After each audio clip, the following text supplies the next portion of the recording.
வணக்கம் நண்பர்களே. தேர்தல் பத்திர ஊழல் என்பது நாட்டின் மிகப்பெரிய ஊழல் மட்டுமல்ல, உலகிலேயே மிகப்பெரிய ஊழல். இதை நான் சொல்லவில்லை, பொருளாதார நிபுணரான நமது நிதியமைச்சர் நிர்மலா சீதாராமனின் கணவர்தான் இதை சொல்கிறார். ஒருவரின் அன்புக்குரியவரின் வாழ்க்கை நன்றாக செல்கிறது.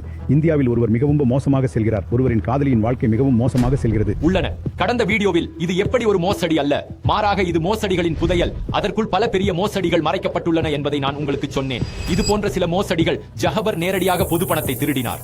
தகுதியற்ற நிறுவனங்களுக்கு அரசு டெண்டர் விடப்பட்ட சில மோசடிகள், வரி ஏய்ப்பு செய்யும் நிறுவனங்களை வெளிப்படையாக திருட அனுமதித்த வழக்குகள், நிறுவனத்திடமிருந்து ஒரு வாரம் வசூல் செய்த வழக்குகள், இவை அனைத்திற்கும் மேலாக சாமானியர்களின் வாழ்க்கையோடு விளையாடும் சில மோசடிகளும் உள்ளன.